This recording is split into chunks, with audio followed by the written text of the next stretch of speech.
ఇశ్రాయేలు కాపరి విశ్వముని ఊపిరి, ఇశ్రాయేలు కాపరి విశ్వముని ఊపిరి, పరలోక సారథి ప్రభునా వారధి, పరలోక సారథి ప్రభునా వారధి, యేసు నా రథ సారథి నా హృదయ కాపరి.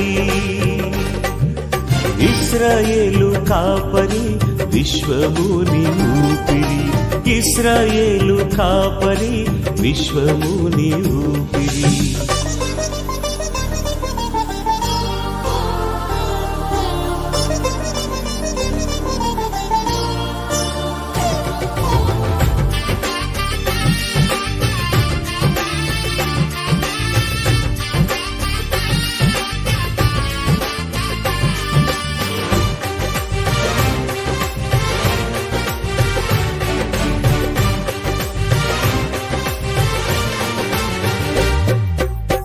బబులోను బానిస బంధాలు తెంచి బాధలు లేని బ్రతుకునియా,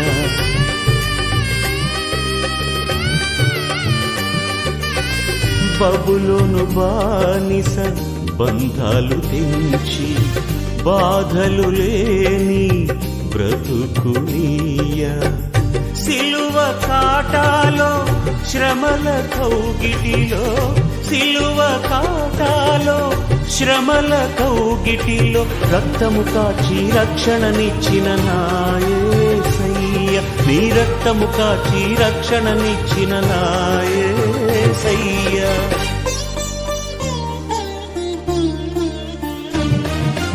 ఇశ్రాయేలు కాపరి విశ్వముని ఊపిరి, ఇశ్రాయేలు కాపరి విశ్వ.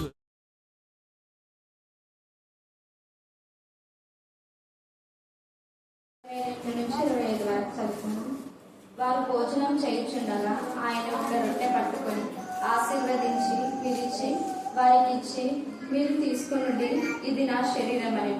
పిమ్మట ఆయన గిన్నె పట్టుకొని కృతజ్ఞతాస్తుతులు చెల్లించి దాన్ని వారికి ఇచ్చి, నిబంధన విషయమై అనేకుల కొరకు చిందింపబడుచున్న నా రక్తము, నేను దేవుని రాజ్యంలో ద్రాక్షారసం దాన్ని వారికి ఇచ్చాను. వారందరూ దానిలోనిది త్రాగిరి. అప్పుడు ఆయన, ఇది నిబంధన విషయమై అనేకుల కొరకు చిందింపబడుచున్న నా రక్తము, నేను దేవుని రాజ్యంలో ద్రాక్షారసం క్రొత్తదిగా త్రాగు దినము వరకు ఇకను దాన్ని త్రాగినని మీతో నిశ్చయంగా చెప్పుచున్నాను. దేవుని పరిశుద్ధాత్మ దీవించి ఆశీర్వదించుగాక. ఆమేన్. Thank you, Father. Thank you, Father. Praise the Lord. Praise the Lord. Praise the Lord. Praise the Lord. Praise the Lord. Praise the Lord. Praise the Lord. స్తోత్రం నాయన, పరిశుద్ధ స్తోత్రం, స్తోత్రం, స్తోత్రం, స్తోత్రం.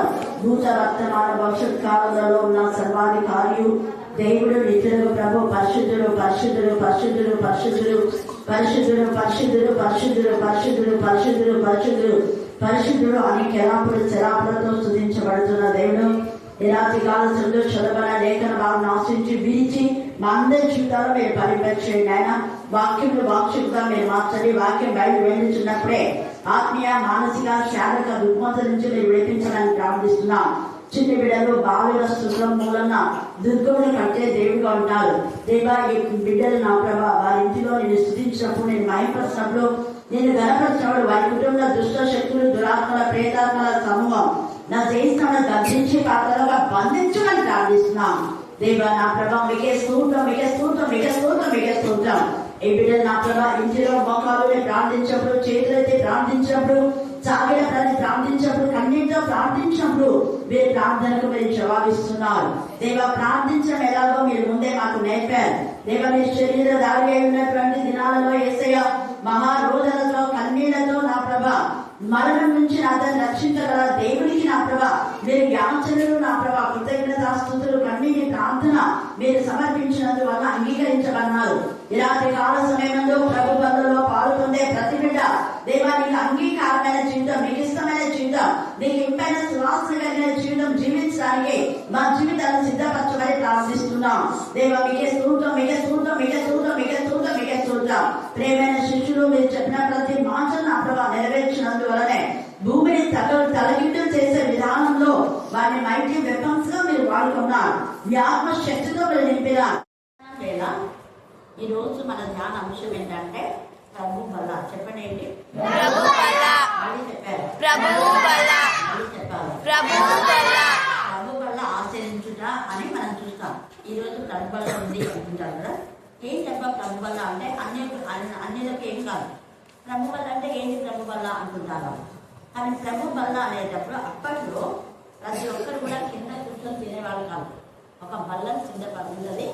ఆ బల్ల పైన అంటే కుర్చీ చైర్స్ ఉండవు, పీటలు ఉంటాయి. ఒకలాంటి పీటలు ఉంటాయి. ఇలా ఉంటుంది బల్ల పేర్చారు. దాని మీద పీటల పైన కూర్చుండి వాళ్ళు భోజనం చేస్తారు. చైర్స్ కాదు అప్పట్లో. అలాగా ఇంకా చాలా పూర్తి పేదలైన వాళ్ళు కూడా సామాన్యంగా ఎక్కువ ఎంత పెద్దలైనా కూడా టైల్స్ ఉంటాయి అప్పట్లో.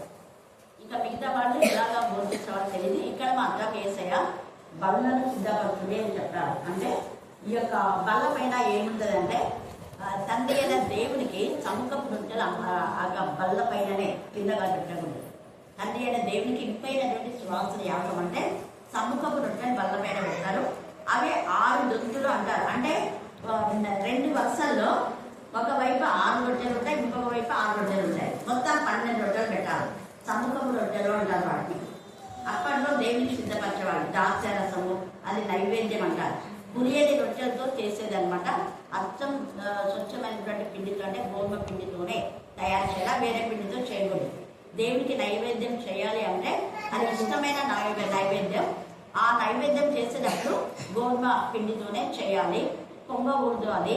అంటే అప్పుడప్పుడు కలపాల. దాంట్లో ఆ పిండిలో నూనె, ఉప్పు, నీరు 3 కలపాలి. నూనె, ఉప్పు, నీరు. చక్కెర వేయకూడదు. మనలో చాలా మంది ప్రభువాలు చేసినప్పుడు చక్కెర వేస్తుంటారు.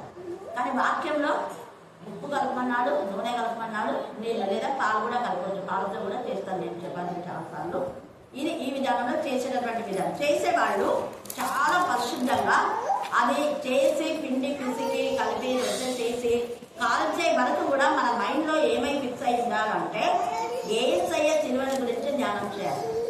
అప్పుడు వాళ్ళు సన్నుఖ రొట్టెలు చేసేటప్పుడు కూడా యేసయ్య ముందు వదగొరగా మారాడు కాబట్టి ఆదికాండంలోనే దాన్ని బేక్ చేసుకునే నైవేద్యం చేయమని చెప్పి దేవుడు చెప్పాడు. కాబట్టి ఒక పంటలో నుంచి వచ్చినటువంటి గింజలు ముందు తూర్పాల పడతారు. అంటే వేరు చేయబడిన జీవితం. ఈ యొక్క రాత్రి కాల సమయంలో ప్రభు బలను సమీపించే వాళ్ళు ప్రత్యేకించబడిన వాళ్ళే ఉన్నారు. ఆ యొక్క గోధుమలు ఎవరైనా పొట్టుతో కలిసి మిషన్లో వేస్తారా? లేదు కదా. శుభ్రపరుస్తారు. ఆ పిండిని మనం జొన్నలు కానీ ఏదైనా కానీ మనం రొట్టె చేసుకోవడానికి వాటిని శుభ్రపరుస్తారు. చాలా శుభ్రపరుస్తారు. వాటిలో ఉన్న పనికిరాలను తీసేస్తారు. ఈ రాత్రి కాల సమయంలో ప్రభు బలను సమీపించే మనం కూడా ప్రత్యేకించబడిన వారంగా మనలో పనికిరాలన్నీ తీసేసుకొని ముందు మన ఆత్మకు, మనసుకు, శరీరంలో తగిన కల్మషుని మనం పవిత్రంగా చేసుకోవాలి. పవిత్రంగా ఆచరించేది ప్రభు వల్ల. అంటే ఆశమ్మచ్చిగా తినేది కాదు. ఒకే ఏదో కదా రొట్టెలు ఇస్తున్నాడు పాస్టర్ గారు అని చెప్పకూడదు. ఇవన్నీ మన సంఘాల్లో చెప్పారు చాలా మంది. కొంతమంది దైవజనులు చెప్తారు. హల్లెలూయా, హల్లెలూయా. ప్రభు బలను ఆచరించేటప్పుడు ఒక గింజను బల మిషన్లో వేసేటప్పుడు ఎలాగ దాన్ని శుద్ధి చేస్తారో శుద్ధి చేసిన తర్వాత పిండి చేయబడాలి.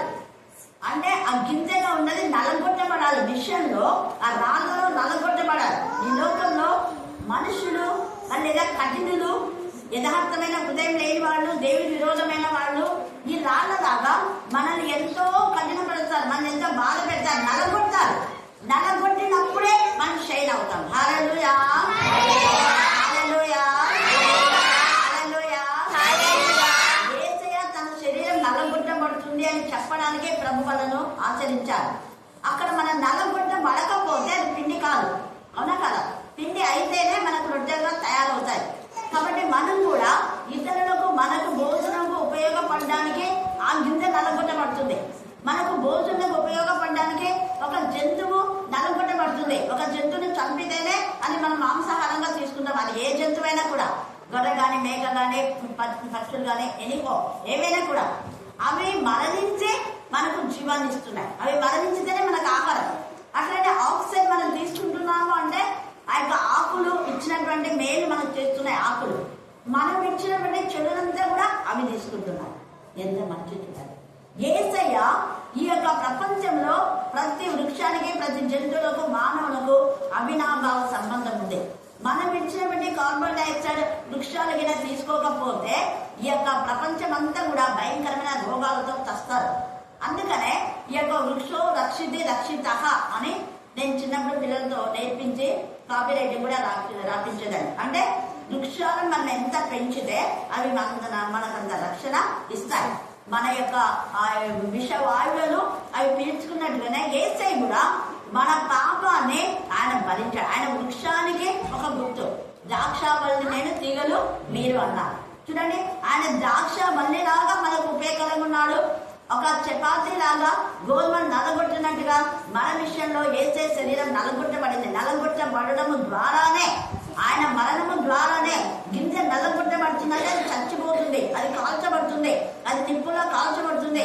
యేసయ్య శరీరం కూడా ఎర్రటి ఎండలో కాల్చబడింది. దాదాపుగా మరి అప్పట్లో అక్కడంతా ఎండలు 7కే స్టార్ట్ అయిపోతాయి. అప్పటి నుంచి 3 గంటల వరకు.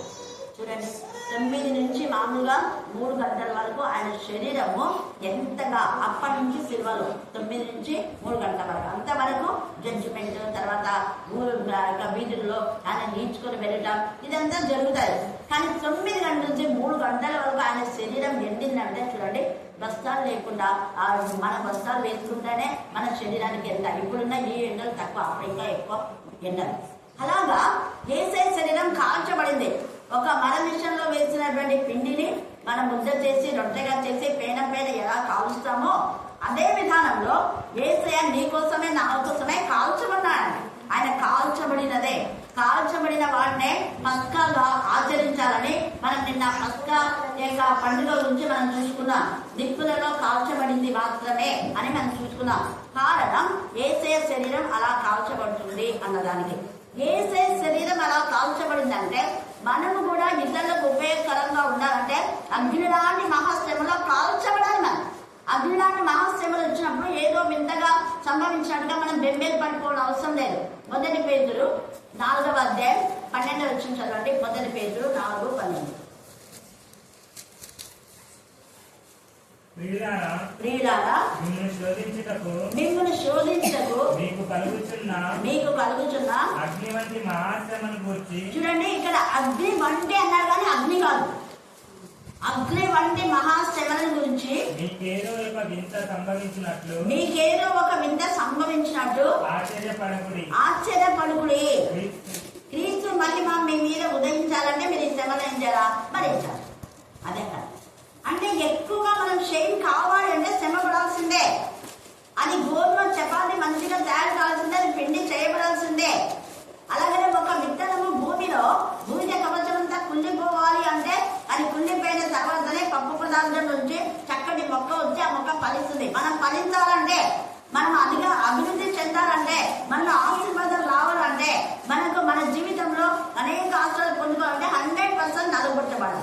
ఏమన్నా నల్లగొట్టబడతారో వాళ్ళే బ్లెస్ అయిపోతారు. హల్లెలూయా, హల్లెలూయా, హల్లెలూయా.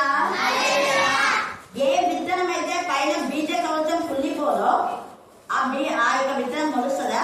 మొలవదు. చూడండి, ఇప్పుడు పప్పు పదార్థం వచ్చిందంటే బీజ కవచం ఆ యొక్క లోపల ఉన్న పప్పు పదార్థం నుంచి కవచం ఏమైపోతుంది? వేరైపోతుంది, ప్రత్యేకించబడుతుంది. ఫలించే బిడ్డలు ప్రత్యేకంగా ఉండాలి. పైన శరీరక సంబంధమైన ఆశ నుంచి విడుదల పొందాలి.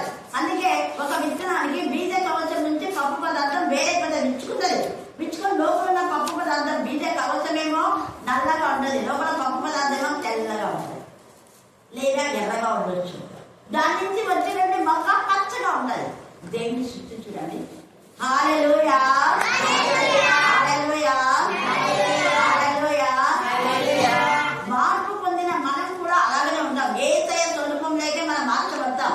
అలా యేసయ్య స్వరూపంలోకి మార్చబడాలన్నా, పరలోకంలో నిత్య జీవంలో మనం ఉండాలన్నా కూడా ప్రభు బల్ల యొక్క అర్థాన్ని మనం గ్రహించగలగాలి. ప్రభు బల్ల సమీపించబడ్డప్పుడు యేసయ్య ఏ విధంగా నల్లగొట్టబడ్డాడో మనం ఈ లోకంలో ఉన్నప్పుడు మండుచు ప్రకాశించు దీపం అయితేనే వేరే వాళ్ళని మండిస్తాం. అప్పుడు ఆగిపోతే ఇంకొకరిని మనం మండించలేం. ఎల్లప్పుడూ మండుచు ప్రకాశించు దీపంగా ఉంటే ఎల్లప్పుడు మండే దీపం దగ్గరికి మండే దీపాలన్నీ వచ్చి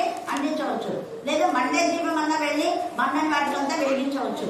మనమే ఆరిపోతే వేరే వాళ్ళకు మనం వెలుగును ఇవ్వలేము. యేసయ్య వెలుగుతున్నాడు, ప్రకాశించు దీపమైనాడు, వేరే వాళ్ళని వెలిగిస్తున్నాడు. ప్రభు వల్ల యొక్క రహస్యం ఏంటంటే ఎప్పుడు మనం వెలుగు బిడ్డలుగా ఉండాలి. రహస్య పాపములు విడిచిపెట్టాలి. బీజ కవచం నుండి పప్పు పదార్థములకు వేరైపోయినట్టుగా ప్రత్యేకింపబడిన బిడ్డలుగా మనం ఉండాలి. అందుకే 2 కొరింథీ 6:18 చదవండి. అగ్ని లాంటి మహాశ్రమలలో మనం శుద్ధి చేయబడుతున్నాం. బంగారును శ్రమలో శుద్ధి చేయబడినట్టుగా మనం శుద్ధి చేయబడుతున్నాం. పనికిరాని కొమ్మలు కట్ చేస్తున్నాడు, కలుపు మొక్కలు తీసేస్తున్నాడు దేవుడు. తర్వాత వాక్యంలో, ప్రార్థనలో, ఇలా సహవాసంలో మనలో ఉన్న కలుపు మొక్కలన్నీ కూడా కట్ చేస్తున్నాడు. కారణ మనం బహుగా ఫలించడానికి. చదవండి 6:18. చూడండి, అవిశ్వాసంతో జోడుగా పైన బీజ కవచం కలిసి ఉంటే దాన్ని ఫలించాలి. వేరు కావాల్సిందే. కాదు 2 కొరింథీ 6:18. దేవుని ఆలయమునకు విగ్రహములకు చూడండి ఏం పొందిగా. మీరు దేవుని ఆలయం కదా. మనము దేవుని ఆలయమై ఉన్నారని మీరు ఎరగరా? మనమే ఆయన ఇల్లని హెబ్రీ రాసిన పత్రికలో 3వ అధ్యాయంలో చూస్తున్నాం శిరీష. కాబట్టి ఈ సమయం అంటూ మనం జ్ఞాపకం చేసుకోవాలి. మీరు దేవుని ఆలయమై ఉన్నారని మీరు ఎరుగరా? కాబట్టి ఏం చేస్తున్నారు? విగ్రహంతో మనకేమి పొందిగా. ఇంకా చెప్పండి. మళ్ళీ అంటున్నాడు మామూలు ఆలయం కాదంట, జీవం లేని ఆలయం కూడా ఉన్నాయి లేదా? ఒప్పుకుంటారు అందరూ? గట్టి ఏదో కడసారి. మనము ఇప్పుడు అందరూ చెప్పండి. మనము జీవము గల దేవుని ఆలయమై ఉన్నాము. మనము జీవము గల దేవుని ఆలయమై ఉన్నాము. మనము జీవము గల దేవుని ఆలయమై ఉన్నాము. జీవము గల దేవుని ఆలయం ఏం చేస్తుందంటే, జీవం ఉండేవి వాటికి ఒక లక్షణం ఏం చెప్పండి? చాలా మంది చదువుకున్న పిల్లలంతా చూపించున్నారు. జీవం ఉండే వాటి లక్షణం ఏంటి? కదులుతాయి, చెల్లిస్తాయి, ఫలిస్తాయి. అవునా కదా? జీవ వృక్షాలు రోజు ఏమైపోతాయి? ఎదుగుతాయి. విత్తనాలు వేసినట్టుగా ఉంటాయి. ఘన పదార్థాలు ఎక్కడ ఉంటాయి? అక్కడ ఉంటాయి. నీరు కూడా జీవం. నీరు జీవం. ఇక్కడ పోస్తే ఇక్కడ నుంచి అక్కడికి ఫ్లో అవుతుంది నీరు. అలాగే జీవం గల పిల్లలు కూడా ఏం చేయాలి అంటే, ఇప్పుడు నేర్చుకున్న ఈ వాక్యాన్ని అనేక మందికి మనం చాటి చెప్పాలి. రోజుకు ప్రభులో ఎదగాలి. ప్రభులు మరి ఆ ప్రకటించే వారంగా మనం ఉన్నాం. అది జీవం గల ఆలయం అంటే. జీవం గల ఆలయం అంటే మన ఆలయంలోనే వాక్యం చెప్పాలా? మన ఆలయంలోనే ప్రార్థన చేయాలా? మన ఆలయంలో కాదు, వీధిలో ఎంతమంది పాడైపోతున్నారు. మరి వీధిలోకి వచ్చి వాక్యం చెప్పాలి. వీధిలో ఇంటింటికి వచ్చి ఏ ఇంట్లో పిల్లలు సరిగా లేదు హెచ్చరించాలి, గర్దించాలి, బుద్ధి చెప్పాలి, సరి చేయాలి. దేవుళ్ళు ఎక్కడ ఉంటారు? ఊరికే కానుకలు కాదు అవ్వాల్సిందే. రక్షణ కానుకలు ఈ రోజు రాకపోతే ఇంకొక రోజు దేవుడు ఇస్తాడు. నేను ఎప్పుడు దేవుడు భిక్షగాడిగా చేయడు, భిక్షగత్తగా చేయడు, ఆకలితో చచ్చేలా చేయడు దేవుడు. కానీ మనం దేవునికి జవాబు చెప్పకపోతే దేవుడు మనల్ని లెక్క అడుగుతాడు. నిమిదిలో ఇంతమంది ఉన్నారు, వాళ్ళ గురించి ప్రాణరక్షణ కోసం దేవుడు మనల్ని లెక్క అడుగుతాడు. మీరు యెహెజ్కేలు 33 చదవండి. ప్రాణ హత్య ఎంత బాధాకరమైంది. దేవుడు లెక్క అడుగుతాడు. ఆ లెక్క సరిగా ఉండాలి. ఈ లెక్కలు కాదు మనం చేసుకోవాలి. ఎవరు ఎంత ఇచ్చారు? ఎక్కువ ఇచ్చిన వాళ్ళకి ఎక్కువ వాళ్ళు సపోర్ట్ చేసేది, తక్కువ ఇచ్చిన వాళ్ళ ఇళ్ళకి పోకుండా, పేదల ఇళ్ళకి పోకుండా, డబ్బిచ్చే ఇళ్ళకే పోయేది. అది కాదు. బాగా క్షేమంగా ఉన్న ఇలా కాదు పోవాల్సింది. మనం ఎవరిలో పోలా? అనారోగ్యంతో, బాధతో, బలహీనతో, వేదనతో. నిన్న మేము హేమలత ఇంటికి పోతే ఎంతో సంతోషపడింది. అక్కడే ఆశీర్వాదం ఇంకొక వాళ్ళు, నేను ఎప్పుడెప్పుడు పోయేది వాళ్ళు చూస్తున్నారు, సాల్వ్ చేస్తున్నారేమో. ప్రతి శుక్రవారం రోజుని టీచర్ ఎంత బాగా అంటున్నాను. అంటే 3 రోజులు అన్న, రోజుకు 3 సార్లు, ఒకసారి 5 సార్లు కూడా మెసేజ్లు ఉంటాయి. కారణం మనం దేవుని పిల్లలమైతే, జీవం గల వాళ్ళమైతే వేరే వాళ్ళని మనము జీవింప చేయాలి. బలహీనతతో ఉండేవాళ్ళు ఆ ఎండిపోతున్న చెట్టుకు కొంచెం నీళ్లు వేయాలి. వాక్యమైన నీళ్లు ఆ బలహీనమైన వాటిని బలపరచాలి. బలహీనమైన గొర్రెలను పక్కకు ఎదిరేసి బలమైన వాటిని కొవ్వు వాటిని చేసుకొని నడుకొని తినడం కాదు. ఇది కాదు ఆలయం అంటే. మనమే ఆయన ఆలయం, మనమే ఆయన సువార్త. 4 సువార్తల్లో మన జీవితమే సువార్త. ప్రభు బలలో పాలు పొందిన ప్రతి ఒక్కరు ప్రభుకు సాక్షులుగా చూస్తూ ఉంటాడు. ఊరికి ఆశామాసిగా ప్రభు వల్ల చేయడం కాదు. యేసయ్య ఎలాగ నలుగొట్టబడ్డాడో ప్రజలందరి కోసం, ప్రపంచం కోసం మనం కూడా అలా నలుగొట్టబడి ప్రభును ప్రకటించాలి. యేసయ్య సిలువ వార్త నశించి వారికి వెర్రితనం, రక్షింపబడిన మనకైతే దేవుని శక్తి. మనతో చెప్పండి, మనకు దేవుని శక్తి. సిలువను గురించిన వార్త నశించుచున్న వారికి వెర్రితనం, రక్షింపబడుచున్న మనకు దేవుని శక్తి. యేసయ్య ఏ విధానంలో ఆత్మల భారం కొలిగే తన శరీరాన్ని నలగొట్టుకున్నాడో, పరమును విడిచి వచ్చాడో, మనం కూడా అలాగనే మనకున్న వాటినంతా ఉపేక్షించి అపేక్ష ఉండకూడదు. ఈ యొక్క లోకంలో మనకున్న బంధాల గురించి ఉపేక్ష ఉండకూడదు. ఉపేక్ష ఉండి ప్రభు పట్ల అపేక్ష ఉండాలి. అందుకనే ఇక్కడ యేసయ్య ప్రభు బలలో పాల్గొందేవాళ్ళు, ప్రభు బలను సమీపించేవాళ్ళు ఆ బలను తీసుకున్న తర్వాత ఖచ్చితంగా మనం ప్రకటించాలి. మన దేవుని ఆలయమైన జీవం గల ఆలయము ఇంకొక చోట వెళ్ళి వాక్యాన్ని ప్రకటించాలి. ఒక్క చోటనే కాదు, ఒక్క చోట కాదు. దాని ఫలాలు ఫలములు వచ్చిందంటే అవి ఒక్క చోట అమ్ముతారా? ఎక్కడికెక్కడికి పోతాయి కదా. ఇప్పుడు వాళ్ళు చెలగలు వచ్చాయి, టమాటోలు వచ్చినాయి, మార్కెట్ చేస్తారు, అవి ఎక్కడికెక్కడ స్ప్రెడ్ అయిపోతాయి, ఎక్కడికెక్కడ స్ప్రెడ్ అయిపోతాయి. సేమ్ ఇది మనం చెప్పిన వాక్యము నువ్వు ఇప్పుడు చెప్పి నీ ఫ్రెండ్కి చెప్తావు, ఆ ఫ్రెండ్ కోయంబత్తూరు వాళ్ళకి చెప్పొచ్చు. ఇప్పుడు అలాగనే చెప్తున్నారు చాలా మంది. కర్నూలు వాళ్లకు కోయంబత్తూరు పోతున్నాయి, రాజస్థాన్ పోతున్నాయి, అక్కడ నుంచి కాల్ పోతాయి, విజయవాడకు పోతున్నాయి. వాళ్ళ బంధువులు ఎక్కడెక్కడ స్ప్రెడ్ అయిపోతారు ఫారిన్ కంట్రీస్ లో.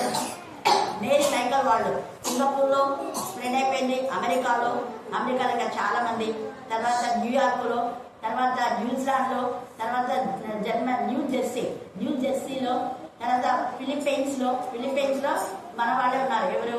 బేబీ వాళ్ళ కూతురు డాక్టర్, అంటే కిషోర్ వాళ్ళ చెల్లెలు బేబీ వాళ్ళ కూతురు ఫిలిప్పైన్స్ లో ఉంది. మన తమ్ముడు కూతురు అక్కడే చదివింది డాక్టర్. వీళ్ళందరూ వాట్సాప్ లో వాక్యం చూసి వేరే వాళ్ళకు షేరింగ్. అనేక మంది అన్యులు వచ్చి వాళ్ళ డాక్టర్ కోర్సులో చదివినప్పుడు వాళ్ళకి షేరింగ్. వాళ్ళు మళ్ళీ ఇక్కడెక్కడో వాళ్ళకి పెళ్లిళ్ళు అయిన తర్వాత ఒక 10 ఏళ్ళకి మళ్ళీ నాకు కాల్స్ వస్తాయి, 20 years కి మళ్ళీ కాల్స్ వస్తాయి, 5 years కి వస్తాయి కాల్స్. ఎవరమ్మా మీరంటే మన స్వయం నాకు చెప్తే కానీ నాకు అర్థమవుతుంది. ఇలాగ జీవం గల దేవుని ఆలయము అనేకులకు వాక్యాన్ని ప్రకటించాలి. యేసే శరీరము అనేకుల కోసం, అందుకే ఇది అనేకుల కోసం విరబడిన నా శరీరము అంటాడు. ఆ శరీరాన్ని యేసయ్య ముందు ఏం చేశాడంటే అక్కడ కాల్చబడిన శరీరాన్ని విడిచి ఆశీర్వదించాడు ముందరా. తర్వాత విడిచి ఆశీర్వాదం, దేవుని ఆశీర్వాదం, మన పంటలన్నీ కూడా దేవుని ఆశీర్వాదం కోసం ముందు మనం ప్రార్థన చేయాలి. నువ్వు పిండి పిసికే తొట్టిని, నువ్వు చేసిన ఆహార పదార్థాలన్నీ కూడా ముందు అన్ని ఒక్కొక్కరికి వేస్తే ఒక్కొక్కరు ప్రార్థన చేయడం కాదు. ఫస్ట్ నువ్వు చేసిన ఆహార పదార్థాల యొక్క డిషెస్ అన్ని కూడా దేవుని చెంత పెట్టి ప్రార్థన చేయాలి. వచ్చిన పంట దేవుని చెంత పెట్టి ప్రార్థన చేయాలి. ఆశీర్వదించాలి. ఆశీర్వదించిన తర్వాతనే నువ్వు వడ్డించు. అప్పుడు అన్నం మిగిలిగా మిగిలిపోతాయి, కలిసి మిగిలిపోతాయి. అలాగే వచ్చినటువంటి ఆ యొక్క డబ్బు వస్తేనే ఇక్కడ తీసుకోవడం, ఎవరికంటే ఎవరికైనా ముందు తెచ్చి ఫస్ట్ ఆశీర్వదించు. ఆశీర్వదించి అందులో నుంచి ₹1 అప్పుడైతే ₹100 ఉండేది. ఎంతనగా నీకు ఇష్టం వచ్చినంత ₹1 తీసుకో. నీకు అది లీస్ట్ అనమాట. ఇప్పుడు లాస్ట్ బట్ నాట్ లీస్ట్ కదా.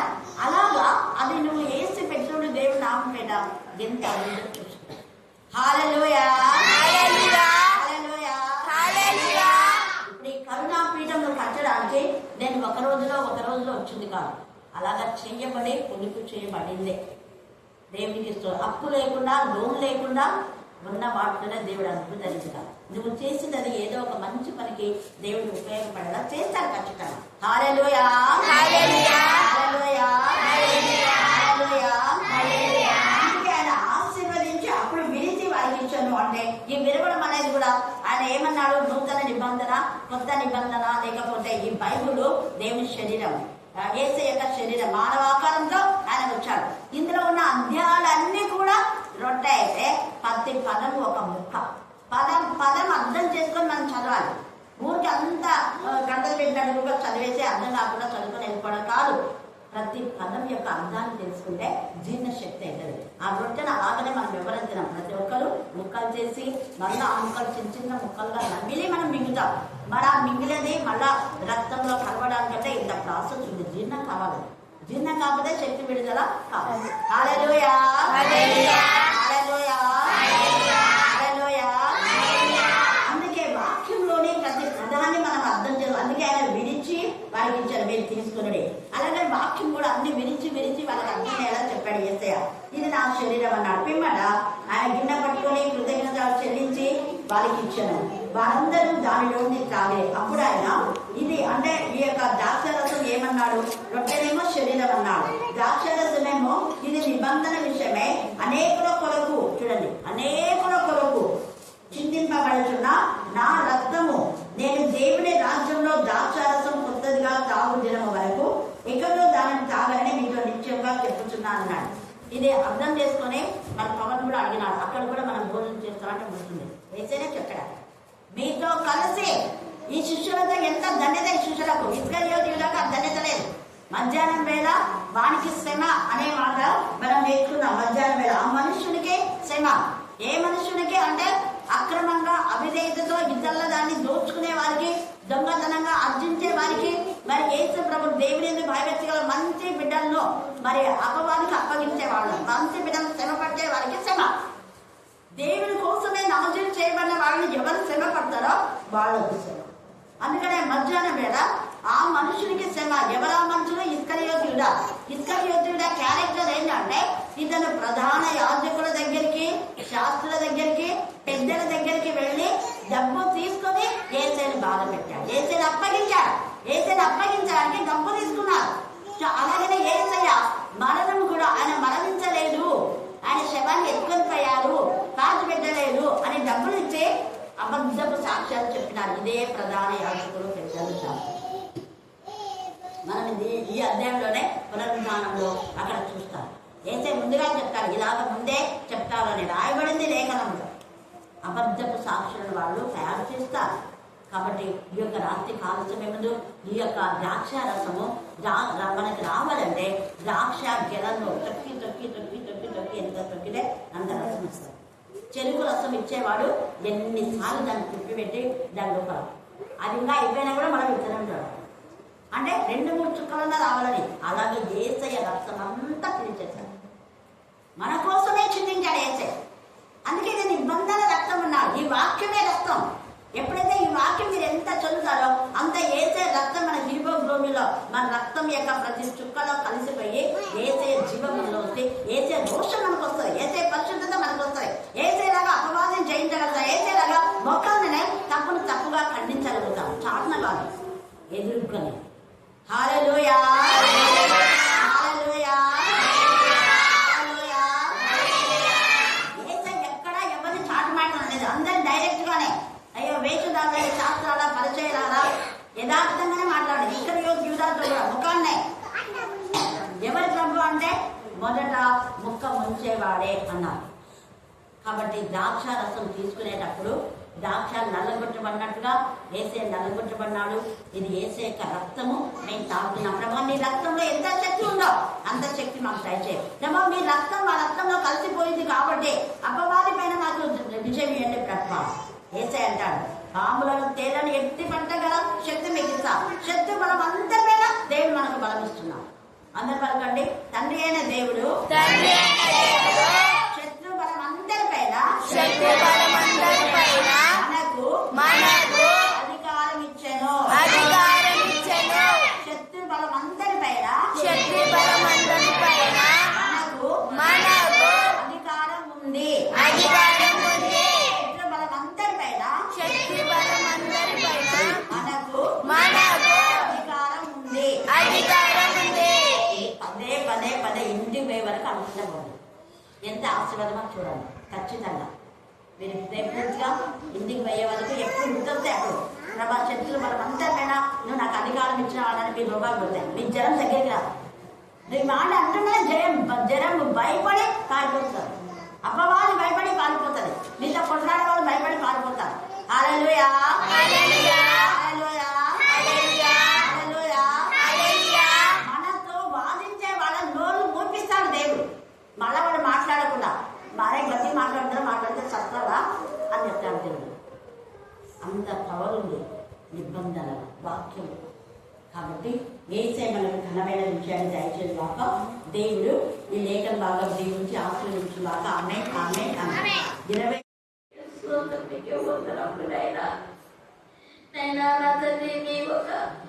నా ప్రభ శరీరము నీ రక్తం తాగి తిని నా ప్రభ వాళ్ళు చూసుకుంటే తిరిగేది కాదు. నా ప్రభ ఆత్మ జ్ఞానంతో ఎదిగేది నా ప్రభా ఆత్మకు నా తండ్రి హృదయంలో చేర్చుకొని నా తండ్రి నీ కొరకు జీవించి నిన్ను ఆలోచించుకుంటూ కుటుంబం కొరకు నా తండ్రి ప్రతి భాగ్యం ప్రతి బిడ్డకు దయచేదేవానికి బిడ్డల అనేకమైన సత్యములు నా తండ్రి నీ బిడ్డలకు బయలుపరుస్తుండగా నా తండ్రి నీ కృప మాకు చూపినందుకు నీకు స్తుతులు స్తోత్రములు స్తోత్రములు నాయన నా ప్రభా శుక్రవారము శనివారము ఆదివారం ప్రతిరోజు వచ్చే బిడ్డలతో మాట్లాడు నా ప్రభా నీకే స్తోత్రములు నైనా నా ప్రభా ఇక్కడ ఇల్లు తీసుకొని నా తండ్రి ఈ విధంగా నా తండ్రి నీ వాక్యం ప్రకటిస్తుందని మేము అనుకోలేదు నా ప్రభా నా తండ్రి అది నీ చిత్తం నా ప్రభా నా ప్రభా నైనా నీ చిత్తంలో నీ బిడ్డని ఏ విధంగా నడిపించుకున్నాను నైనా నువ్వు ఎరగనై ఉన్నావు నా తండ్రి చిన్నప్పటి నుండి నా తండ్రి నువ్వు ఏర్పరచుకోవడం దేవా నీకే స్తోత్రం నీకే స్తోత్రం నీకే స్తోత్రం నైనా నైనా నా తండ్రి తల్లి గర్భంలో ఉన్నప్పుడు ఏర్పరచుకొని ఉన్నావు దేవా అందుకే నా ప్రభా బిడ్డని ప్రాణానికి నడిపించావు దేవా నీకే స్తుతి స్తుతి స్తుతి స్తుతి చెల్లించుకుంటున్నాను గొప్ప దేవానికే స్తోత్రములు నాయనా అనేకమైన స్త్రీలకు నా తండ్రి ఆజ్ఞ వాక్యం అందిస్తున్నగా నా తండ్రి నీ కృప చూపండి నా తండ్రి నీకే స్తోత్రం నైనా నైనా ప్రకటించేవారు ఉన్నప్పుడే నా తండ్రి వాక్యం నా తండ్రి విని గ్రహించుకునే మనసు మాకు దయచేయండి దేవా నీకే స్తోత్రం అయినా అయినా నా తండ్రి నీ ప్రేమ చేత నా తండ్రి నీ బిడ్డ ఎక్కడైతే పాదాలు చేస్తుందో అక్కడ నీ అద్భుత కార్యాలు ఆశ్చర్య కార్యాలు జరిగించుకొని అనేకమైన నా తండ్రి మనసు నా ప్రభా నీ ఆత్మీయతలో పొందడం నీ కృప దయచేయండి నీ రాకడికి నా తండ్రి ప్రతి మనిషి సిద్ధపడే భాగ్యం దయచేయండి దేవా నీకే స్తోత్రం నీకే స్తోత్రం నీకే స్తోత్రం నీకే స్తోత్రం నీకే స్తోత్రం అయినా నైనా గొప్ప దేవుడు నా ప్రభా నీ భూలోకమంతటా నీ వాక్యం ప్రకటింపబడాలని నైనా నీ ఆశ నా ప్రభా నా తండ్రి అందుకే అనేకమైన స్త్రీలని పురుషులని నీ వాక్యానికి నా తండ్రి నీ పిల్లల్ని చదువుపరుస్తున్నందుకు నీకే వందనములు స్తుతులు స్తోత్రములు చెల్లించుకుంటున్నాం అయినా నా తండ్రి నా ప్రభా నీ ప్రేమ చేత మధ్యాహ్న సమయం నా తండ్రి నీ బిడ్డైనా నా ప్రభా నా తండ్రి మాత్రం జ్ఞాపకం చేసుకో అందులో వచ్చిన ప్రతి సహాయం దయచేదేవా నిత్య శుద్ధి చెల్లించుకుంటున్నాం అయినా నా తండ్రి ఏ కొత్తలో ఆ కొత్తని తీర్చండి దేవా నీకే స్తోత్రం నైనా అడుగుని మీకు ఇవ్వబట్టి ఎత్తుకుని మీకు దొరుకును తట్టడి మీకు తెరవబడినావు నా ప్రభా మధ్యాహ్న సమయం నా తండ్రి మేమందరం వచ్చి నిన్ను అడుగుచున్నాం దేవా నీకే శుద్ధి స్తోత్రం నైనా నేను అంత చేసిన పాదాలకు ప్రతిఫలం దయచేయండి నీకే స్తోత్రం నైనా ఎవరినైతే నా ప్రభా అయినా నీ సన్నిలో నేను ప్రేయర్ వేసి మరి ప్రార్థించిందో వారికి అందరికీ నీ కృప నీ దీవెన దయచేయి నీ రక్షణ దయచేయి నీ పరిశుద్ధత దయచేయి నేను ప్రతి బిడ్డ ఆశీర్వదించి దీవించు నా ప్రభు నీకే స్తోత్రం అయినా నా తండ్రి అఖిలలో నా తండ్రి అయినా